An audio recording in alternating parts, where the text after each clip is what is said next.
नमस्कार दोस्तों, रंगमंच कहानियों का में आपका स्वागत है। तो कहानियों का सिलसिला शुरू करते हुए लीजिए सुनते हैं मुंशी प्रेमचंद्र साहित्य गोदान पिछले भाग से आगे का भाग 17।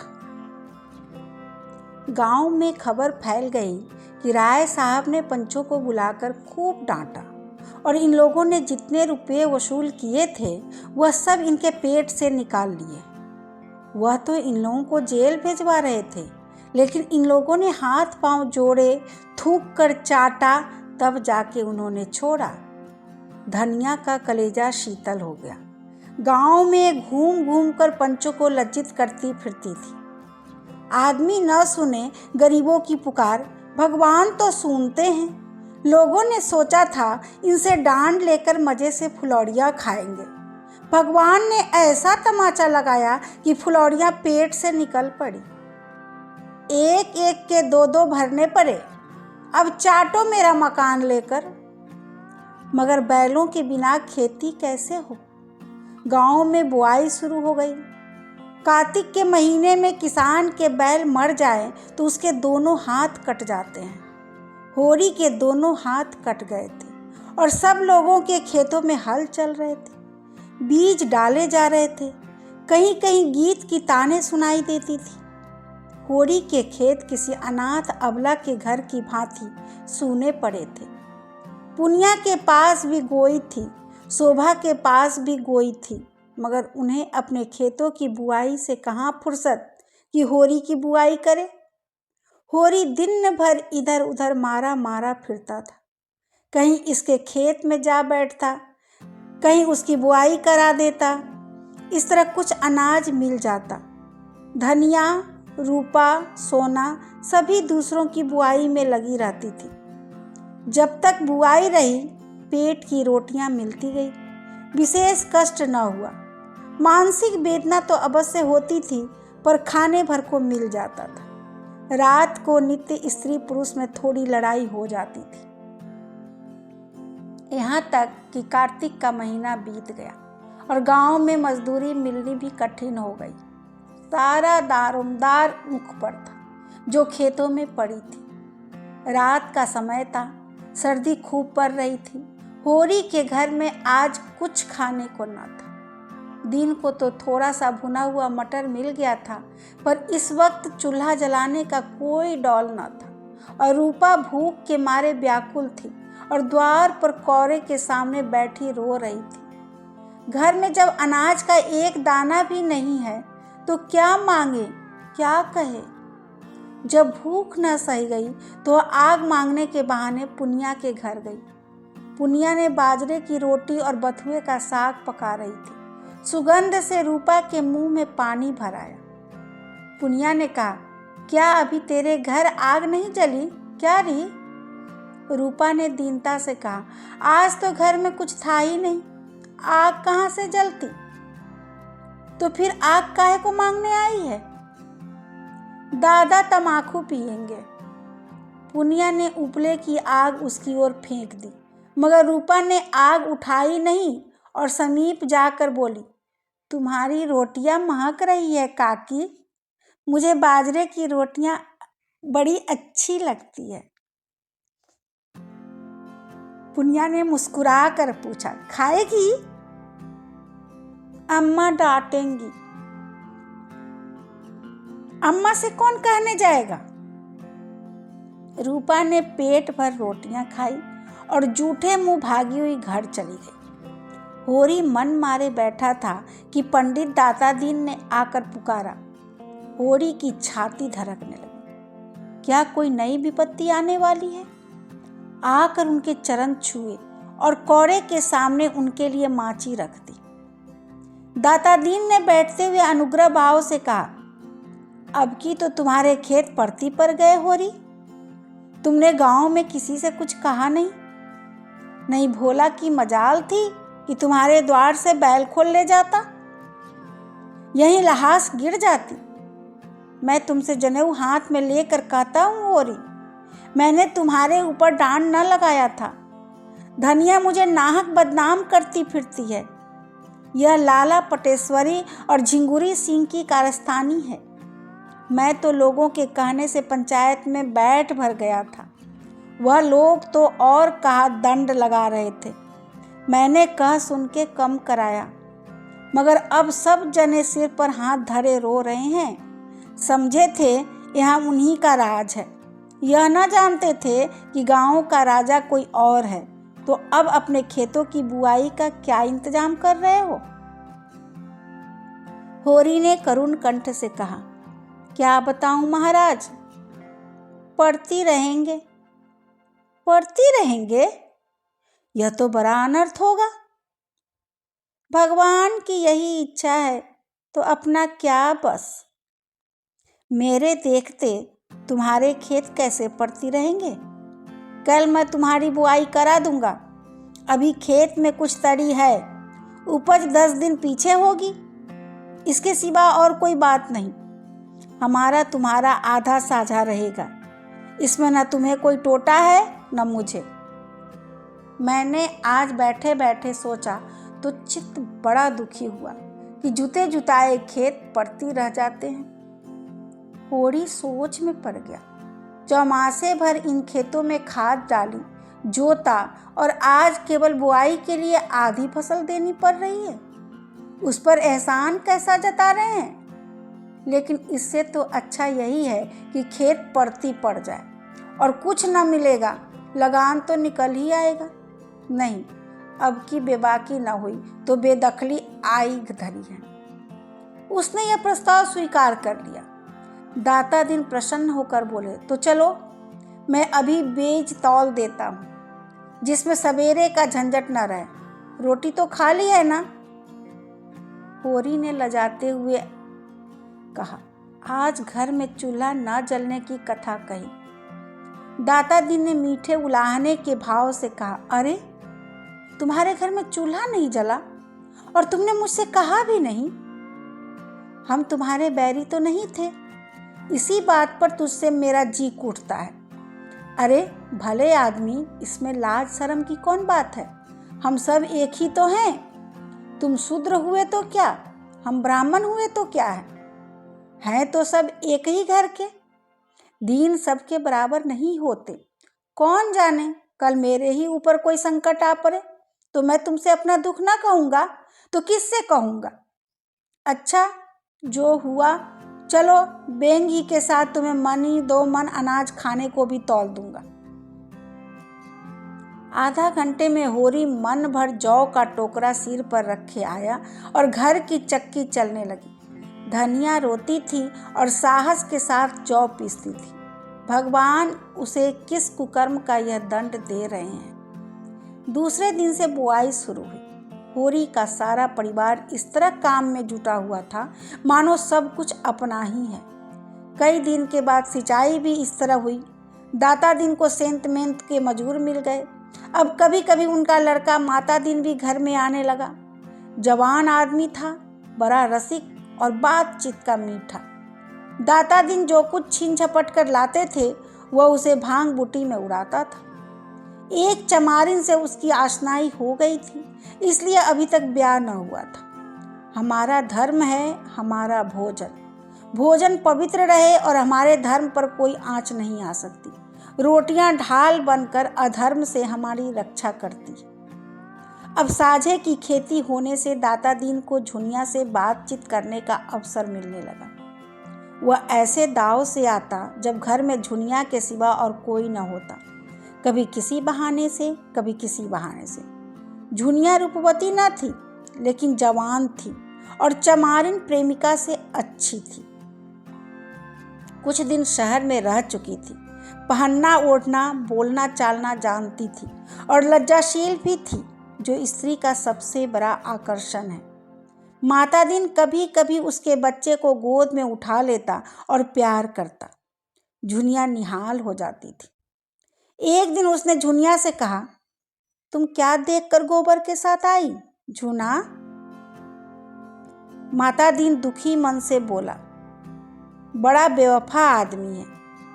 झुनिया ने लजाते हुए कहा, भाग खींच लाया महाराज, और क्या कहूँ।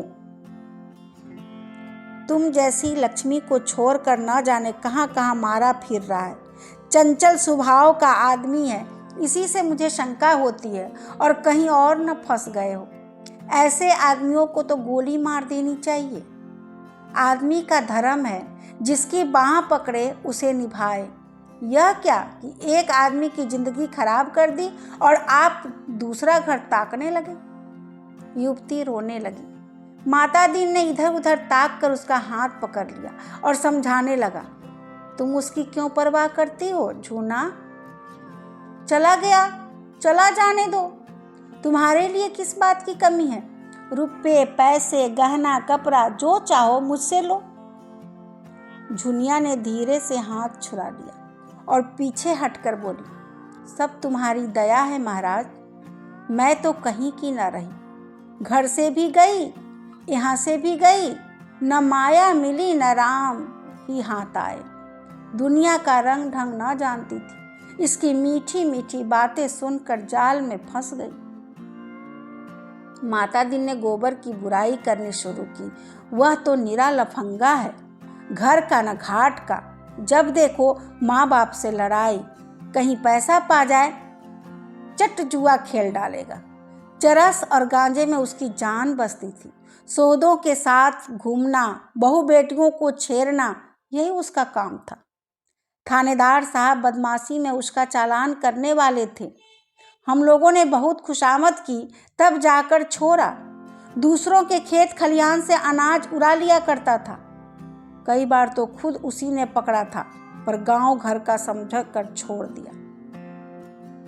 सोना ने बाहर आकर कहा, भाभी, अम्मा ने कहा है अनाज निकाल कर धूप में डाल दो, नहीं तो चोकर बहुत निकलेगा। पंडित ने जैसे बखार में पानी डाल दिया हो। माता दीन ने अपनी सफाई दी। मालूम होता है तेरे घर बरसात नहीं हुई। चौमासे में लकड़ी तक गीली हो जाती है, अनाज तो अनाज ही है। यह कहता हुआ वह बाहर चला गया। सोना ने आकर उसका खेल बिगाड़ दिया। सोना ने झुनिया से पूछा, माता दीन क्या करने आए थे? झुनिया ने माथा सिकोड़ कर कहा, पगहिया मांग रहे थे। मैंने कह दिया यहाँ पगहिया नहीं है। यह सब बहाना है, बड़ा खराब आदमी है। मुझे तो बड़ा भला आदमी लगता है, क्या खराबी है उसमें? तुम नहीं जानती, सिलिया चमारिन को रखे हुए है, तो इसी से खराब आदमी हो गया। और कहे से आदमी खराब कहा जाता है? तुम्हारे भैया भी तो मुझे लाए हैं, वह भी खराब आदमी है। सोना ने इसका जवाब न देकर कहा, मेरे घर में फिर आएगा तो दुत्कार दूंगी, और जो उससे तुम्हारा ब्याह हो जाए। सोना लजा गई। तुम भी भाभी गाली देती हो? क्यों, इसमें गाली की क्या बात है? मुझसे बोले तो मुंह झुलस दूं। तो क्या तुम्हारा विवाह किसी देवता से होगा? गांव में ऐसा सुंदर सजीला जवान दूसरा कौन है? तो तुम चली जाओ उसके साथ, सिलिया से लाख दर्जे अच्छी होके। मैं क्यों चली जाऊं? मैं तो एक के साथ चली आई, अच्छा है या बुरा, तो मैं भी जिसके साथ ब्याह होगा उसके साथ चली जाऊंगी, अच्छा हो या बुरा। और जो किसी बूढ़े के साथ ब्याह हो गया? सोना हंसी। मैं उसके लिए नरम नरम रोटियां पकाऊंगी, उसकी दवाइयां कुट्टू छानूंगी, उसे हाथ पकड़कर उठाऊंगी, जब मर जाएगा तो मुंह ढांप कर रोऊंगी। और जो किसी जवान के साथ हुआ,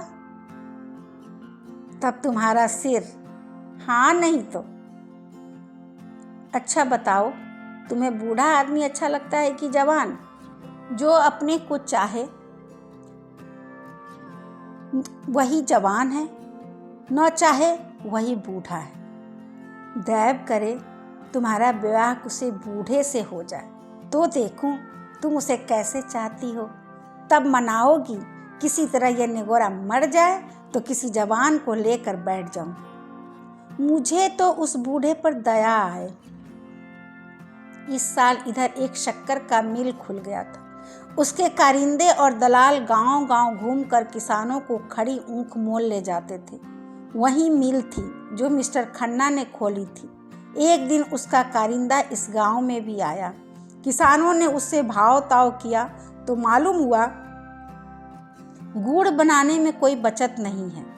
जब घर में ऊख पेर कर भी यही दाम मिलता है तो पेरने की मेहनत क्यों उठाई जाए। सारा गांव खड़ी ऊख बेचने को तैयार हो गया। अगर कुछ कम भी मिले तो परवाह नहीं, तत्काल तो मिलेगा। किसी को बैल लेना था, किसी को बाकी चुकाना था, कोई महाजन से गला छुड़ाना चाहता था। होरी को बैलों की गोई लेनी थी। अब की ऊख की पैदावार अच्छी न थी, इसलिए यह डर भी था कि माल न पड़ेगा, और जब गुड़ के भाव मील की चीनी मिलेगी तो गुड़ लेगा ही कौन। सभी ने बयाने ले लिए। होरी को कम से कम 100 रुपये की आशा थी, इसमें एक मामूली गोई आ जाएगी। लेकिन महाजनों का क्या करे। दाता दीन, मंगरू, दुलारी, जिंगरी सिंह सभी तो प्राण खा रहे थे। अगर महाजनों को देने लगेगा तो 100 रुपये सूद भर को भी न होंगे। कोई ऐसी जुगत न सूझती थी कि ऊख के रुपये हाथ आ जाए और किसी को खबर न हो। जब बैल घर आ जाएंगे तो कोई क्या कर लेगा। गाड़ी लदेगी तो सारा गांव देखेगा ही। तौल पर जो रुपये मिलेंगे वह सबको मालूम हो जाएंगे। संभव है मंगरू और दाता दिन हमारे साथ साथ रहें। इधर रुपये मिले, उधर उन्होंने गर्दन पकड़ी। शाम को गिरधर ने पूछा, तुम्हारी ऊँख कब तक जाएगी होरी काका। होरी ने झांसा दिया, अभी तो कुछ ठीक नहीं है भाई, तुम कब तक ले जाओगे। गिरधर ने भी झांसा दिया, अभी तो मेरा भी कुछ ठीक नहीं है काका। और लोग भी इसी तरह उड़नघाइयाँ बताते थे। किसी को किसी पर विश्वास न था। जिंगरी सिंह के सभी ऋणियाँ थे और सबकी यही इच्छा थी कि जिंगरी सिंह के हाथ रुपये न पड़ने पाए, नहीं वह सब का सब हजम कर जाएगा। और जब दूसरे दिन आसामी फिर रुपये मांगने जाएगा तो नया कागज, नया नजराना, नई तहरीर। दूसरे दिन शोभा आकर बोला, दादा कोई ऐसा उपाय करो कि झिंगुरी को हैजा हो जाए, ऐसा गिरे कि फिर न उठे। होरी ने मुस्कुरा कर कहा, क्यों, उसके बाल बच्चे नहीं हैं। उसके बाल बच्चे को देखे कि अपने बाल बच्चे को देखे। वह 2-2 मेहरियों को आराम से रखता है, यहाँ तो एक को रूखी रोटी भी मैसर नहीं। साड़ी जमा ले लेगा, 1 पैसा भी घर न जाने देगा। मेरी तो हालत और भी खराब है भाई, अगर रुपये हाथ से निकल गए तो तबाह हो जाऊंगा। गोई के बिना तो काम न चलेगा। अभी 2-3 दिन ऊँख ढोते लगेंगे। जो ही सारा ऊँख पहुँच जाए, जमादार से कहे कि भैया कुछ ले लो, मगर मूख चटपट तौल दे, दाम पीछे देना। इधर झिंगुरी से कह देंगे अभी रुपये नहीं मिले। होरी ने विचार करके कहा, झिंगुरी सिंह इसमें तुमसे कई गुना चतुर है शोभा। जाकर मुनीम से मिलेगा और उसे से रुपये ले लेगा। हम तुम ताकते रह जाएंगे। जिस खन्ना बाबू की मिल है उसी खन्ना बाबू की महाजनी कोठी भी है, दोनों एक हैं। शोभा निराश होकर बोला, न जाने इन महाजनों से भी कभी गला छूटेगा कि नहीं। होरी बोला, इस जन्म में तो कोई आशा नहीं है भाई।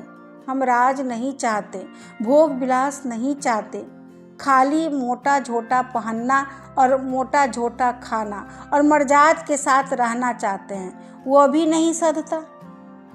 शोभा ने धूर्तता से कहा, मैं तो दादा इन सबों की अब की चकमा दूंगा। जमादार को कुछ ले दिलाकर इस बात पर राजी कर लूँगा कि रुपये के लिए हमें खूब दौड़ाए। जुंगड़ी कहाँ तक दौड़ेंगे। होरी ने हंसकर कहा, यह सब कुछ न होगा भैया, कुशल इसी में है कि झुंगड़ी के हाथ पांव जोड़ो। हम जाल में फंसे हुए हैं, जितना ही फड़फड़ाओगे उतना ही और जकड़ते जाओगे। तुम तो दादा बूढ़ों की सी बातें कर रहे हो। कटघरे में फंसे बैठे रहना तो कायरता है। फंदा और जकड़ जाए बला से, पर गला छुड़ाने के लिए जोर लगाना ही पड़ेगा। यही तो होगा झिंगुरी घर द्वार नीलाम करा लेंगे। करा ले नीलाम। मैं तो चाहता हूँ कि हमें कोई रुपए न दे, हमें भूखों मरने दे, लात खाने दे, एक पैसा भी उधार न दे। लेकिन पैसा वाले उधार न दे तो सूद कहाँ से पाएं? एक हमारे ऊपर दावा करता है तो दूसरा हमें कुछ कम सूद पर रुपए उधार देकर अपने जाल में फंसा लेता है। मैं तो उसी दिन रुपए लेने जाऊंगा जिस दिन झिंगुरी कहीं चला गया होगा। होरी का मन भी विचलित हुआ। हाँ, यह ठीक है, ऊख तुलवा देंगे, रुपए दाव घात देख कर ले आएंगे। बस बस यही चाल चलो। दूसरे दिन प्रातःकाल गांव के कई आदमियों ने ऊख काटनी शुरू की। होरी भी अपने खेत में गड़ासा लेकर पहुंचा। उधर से शोभा भी उसकी मदद को आ गया। पुनिया, झुनिया, धनिया, सोना सभी खेत में जा पहुंची। कोई ऊख काटता था, कोई झोलता था, कोई पुले बांधता था। महाजनों ने जो ऊख कटते देखी तो पेट में चूहे दौड़े। एक तरफ से दुलारी दौड़ी, दूसरी तरफ से मंगरू शाह, तीसरी ओर से माता दीन और पटेश्वरी और झिंगुरी के पियादे।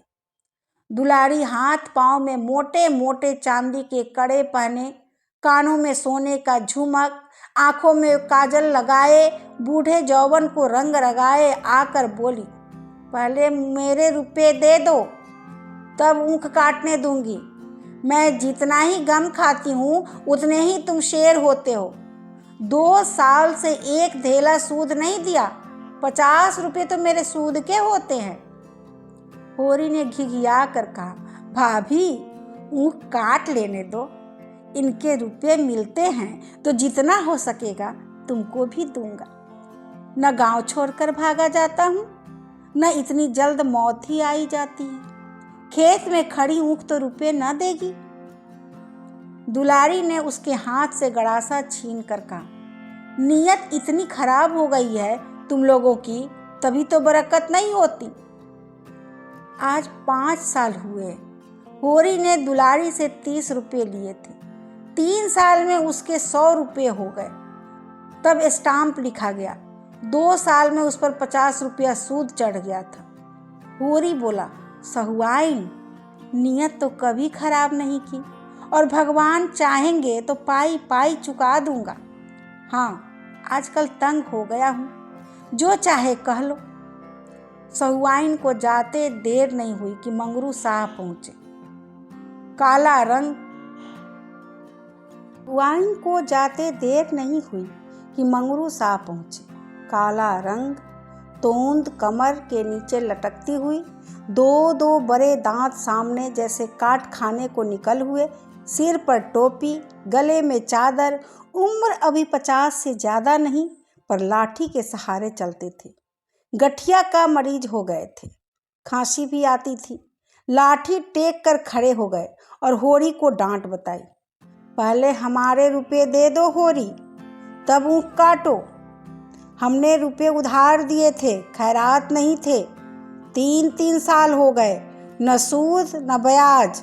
मगर यह न समझना कि तुम मेरे रुपए हजम कर जाओगे, मैं तुम्हारे गुर्दे से भी वसूल कर लूंगा। शोभा मस्खरा था। बोला, तब काहे को घबराते हो शाह जी, इनके मुर्दे ही से वसूल कर लेना। नहीं, 1-2 साल के आगे पीछे दोनों ही सरग में पहुंचोगे, वहीं भगवान के सामने अपना हिसाब चुका लेना। मंगरू ने शोभा को बहुत बुरा भला कहा, जमादार, बेईमान इत्यादि।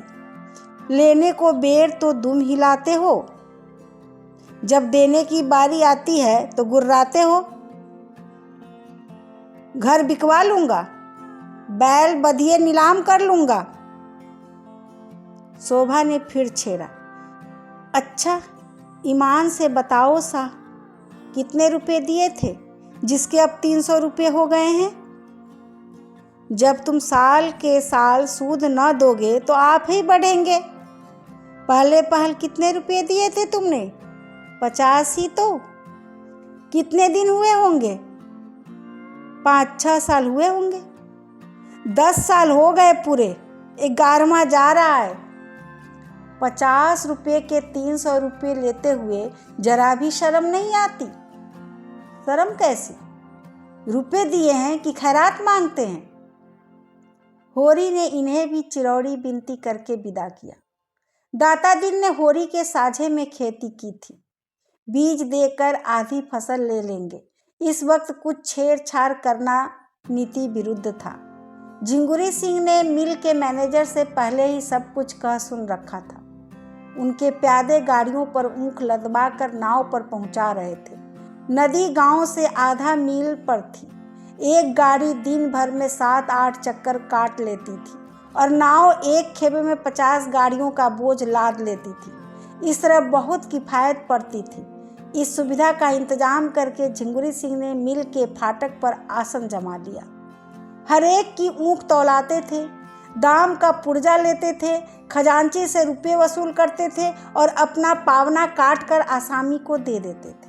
आसामी कितना ही रोए चीखे, किसी की ना सुनते थे। मालिक का यही हुक्म था, उनका क्या बस। होरी को 120 रुपये मिले। उसमें से झिंगुरी सिंह ने अपने पूरे रुपये सूद समेत काट कर कोई 25 रुपये होरी के हवाले किए। होरी ने रुपये की ओर उदासीन भाव से देख कर कहा, यह लेकर मैं क्या करूँगा ठाकुर? यह भी तुम ही ले लो, मेरे लिए मजूरी बहुत मिलेगी। झिंगुरी ने 2500 रुपये जमीन पर फेंक कर कहा, लो या फेंक दो, तुम्हारी खुशी। तुम्हारे कारण मालिक की घुड़कियां खाई और अभी राय साहब सिर पर सवार है कि डांट के रुपये अदा करो। तुम्हारी गरीबी पर दया करके इतने दिए देता हूँ, नहीं एक धेला भी ना देता। अगर राय साहब ने शक्ति की तो उल्टे और घर से देने पड़ेंगे। होरी ने धीरे से रुपये उठा लिए और बाहर निकला कि नोखे राम ने ललकारा। होरी ने जाकर 25 रुपये उनके हाथ पर रख दिए और बिना कुछ कहे जल्दी से भाग गया। उसका सिर चक्कर खा रहा था। शोभा को इतने ही रुपये मिले। वह बाहर निकला तो पटेश्वरी ने घेरा। शोभा उबल पड़ा, बोला, मेरे पास रुपये नहीं है, तुम्हें जो कुछ करना है कर लो। पटेश्वरी ने गर्म होकर कहा, ऊँख बेची है कि नहीं? हाँ बेची है। तुम्हारा यही वादा तो था कि ऊँख बेचकर रुपया दूंगा? हाँ था। तो फिर क्यों नहीं देते? अब सब लोगों को दिए हैं कि नहीं? हाँ दिए हैं। तो मुझे क्यों नहीं देते? मेरे पास अब जो कुछ बचा है वह बाल बच्चों के लिए है। पटेश्वरी ने बिगड़ कर कहा, तुम रुपये दोगे शोभा? और हाथ जोड़ कर और आज ही। हाँ जितना चाहो बहक लो। एक रपट में जाओगे 6 महीने को, पूरे 6 महीने को। न एक दिन बेस न एक दिन कम। यह जो नित्य जुआ खेलते हो वह एक रपट में निकल जाएगा। मैं जमींदार या महाजन का नौकर नहीं हूँ, सरकार बहादुर का नौकर हूँ, जिसका दुनिया भर में राज है और जो तुम्हारे महाजन और जमींदार दोनों का मालिक है। पटेश्वरी लाला आगे बढ़ गए। शोभा और होरी कुछ दूर चुपचाप चले, मानो इस धिक्कार ने उन्हें संज्ञाहीन कर दिया। तब होरी ने कहा, शोभा इसके रुपये दे दो। समझ लो ऊँख में आग लग गई थी। मैंने भी यही सोचकर मन को समझाया है। शोभा ने आहत कंठ से कहा, हाँ दे दूंगा। ना दूंगा तो जाऊंगा कहाँ? सामने से गिरधर ताड़ी पिए झूमता चला आ रहा था। दोनों को देखकर बोला, झिंगुरिया ने सारे का सारा ले लिया हो होरी काका। चबैना को भी एक ना पैसा छोड़ा। हत्यारा कहीं का। रोया गिरगिराया पर उस पापी को दया ना आई। शोभा ने कहा, तारी तो पिए हो, उस पर कहते हो एक पैसा भी ना छोड़ा। गिरधर ने पेट दिखाकर कहा, सांझ हो गई, जो पानी की बूंद भी कंठ तले गई हो तो गो मांस बराबर। एक इकन्नी मुंह में दबा ली थी, उसकी ताड़ी पी ली। सोचा साल भर पसीना गारा है तो एक दिन ताड़ी तो पी लूं। मगर सच कहता हूँ नशा नहीं है। एक आने में क्या नशा होगा? हाँ, झूम रहा हूँ जिसमें लोग समझे खूब पिए हुए हैं। बड़ा अच्छा हुआ काका, बेबाकी हो गई। 20 लिए, उसके 160 भरे, कुछ हद है। होरी घर पहुंचा तो रूपा पानी लेकर दौड़ी। सोना चीलम भर लाई। धनिया ने चबेना और नमक लगाकर रख दिया और सारी भरी आंखों से उसी ओर ताकने लगी। झुनिया भी चौखट पर आ खड़ी हुई। होरी उदास बैठा था। कैसे मुंह हाथ धोए, कैसे चबेना खाए, ऐसा लज्जित और ग्लानित था मानो हत्या करके आया हो। धनिया ने पूछा, कितने की तौल हुई? 120 मिले, पर सब वहीं लुट गए, धेला भी न बचा। धनिया सिर से पांव तक भस्म हो उठी। मन में ऐसा उद्वेग उठा कि अपना मुंह नोच ले। बोली, तुम जैसा घामड़ आदमी भगवान ने क्यों रखा? कहीं मिलते तो उनसे पूछती। तुम्हारे हाथ सारी जिंदगी तलक हो गई। भगवान मौत भी नहीं दे देते कि जंजाल से जान छूटे। उठाकर सारे रुपए बहनोइयों को दे दिए। अब और कौन आमदनी है जिससे गोई आएगी? हल में क्या मुझे जोतोगे या आप जोतोगे? मैं कहती हूँ, तुम बूढ़े हुए, तुम्हें इतनी अकल भी नहीं आई कि गोई भर के रुपए तो निकाल लेते। कोई तुम्हारे हाथ से छीन थोड़े लेता।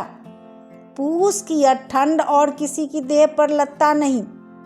ले जाओ, सबको नदी में डुबा दो। सिसक सिसक कर मरने से तो एक दिन मर जाना फिर भी अच्छा है। कब तक पुआल में घुसकर रात काटेंगे? और पुआल में घुस भी ले तो पुआल खा कर रहा तो न जाएगा। तुम्हारी इच्छा ही घास हो खाओ, हमसे तो घास न खाई जाएगी। यह कहते कहते वह मुस्कुरा पड़ी।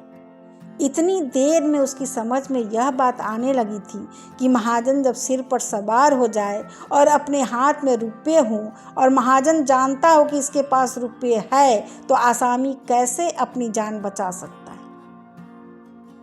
होरी सिर नीचा किए अपने भाग्य को रो रहा था।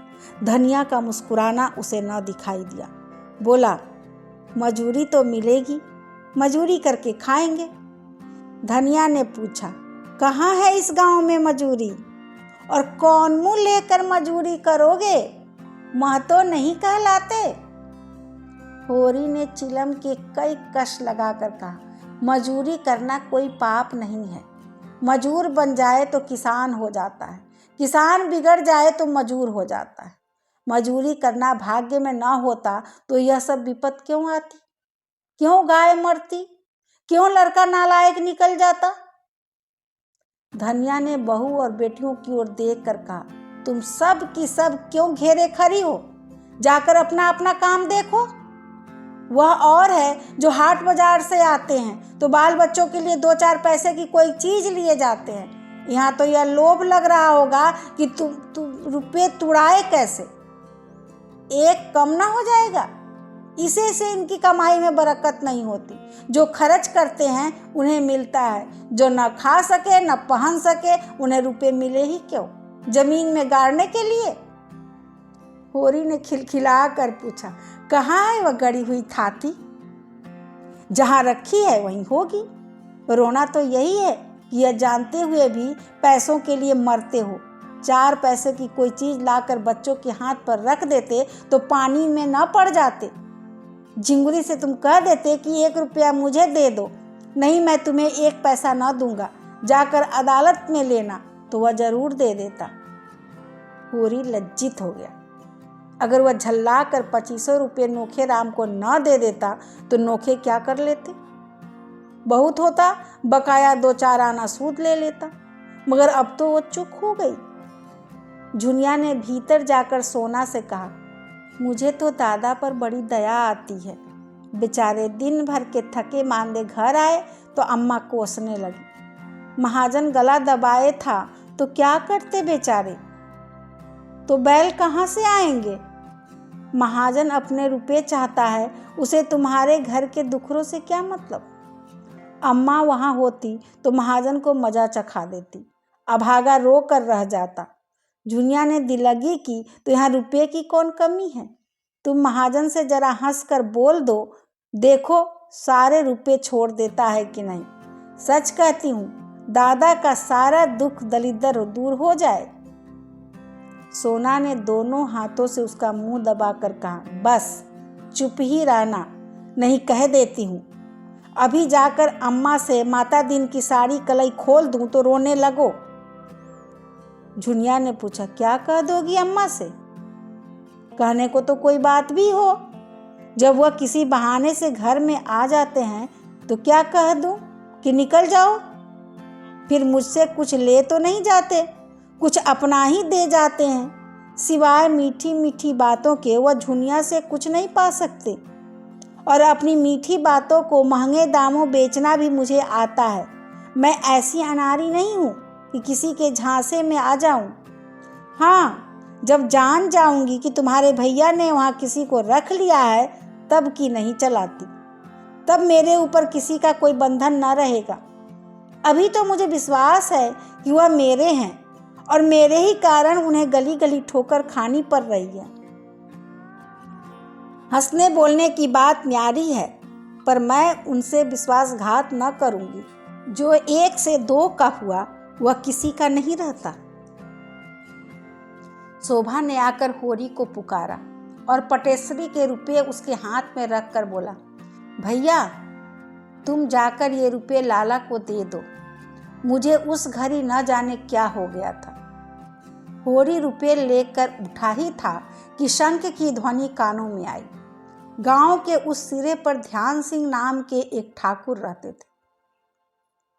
पलटन में नौकर थे और कई दिन हुए 10 साल के बाद रज लेकर आए थे। बगदाद, अदन, सिंगापुर, बर्मा चारों तरफ घूम चुके थे। अब ब्याह करने की धुन में थे, इसलिए पूजा पाठ करके ब्राह्मणों को प्रसन्न रखना चाहते थे। होरी ने कहा, जान पड़ता है 7 अध्याय पूरे हो गए, आरती हो रही है। शोभा बोला, हाँ जान तो पड़ता है, चलो आरती ले लो। होरी ने चिंतित भाव से कहा, तुम जाओ, मैं थोड़ी देर में आता हूँ। ध्यान सिंह जिस दिन आए थे, सबके घर सेर भर मिठाई बैनी भेजी थी। होरी से जब कभी रास्ते में मिल जाते, कुशल पूछते। उनकी कथा में जाकर आरती में कुछ न देना अपमान की बात थी। आरती का थाल उन्हीं के हाथ में होगा, उनके सामने होरी कैसे खाली हाथ आरती ले लेगा? इससे तो कहीं अच्छा है कि वह कथा में जाए ही नहीं। इतने आदमियों में उन्हें क्या याद आएगा कि होरी नहीं आया? कोई रजिस्टर लिए तो बैठा नहीं है कि कौन आया कौन नहीं आया। वह जाकर घाट पर लेट रहा, मगर उसका हृदय मसोस मसोस कर रह जाता था। उसके पास 1 पैसा भी नहीं है, तांबे का 1 पैसा। आरती के पुण्य और महात्म्य का उसे बिल्कुल ध्यान न था। बात थी केवल व्यवहार की।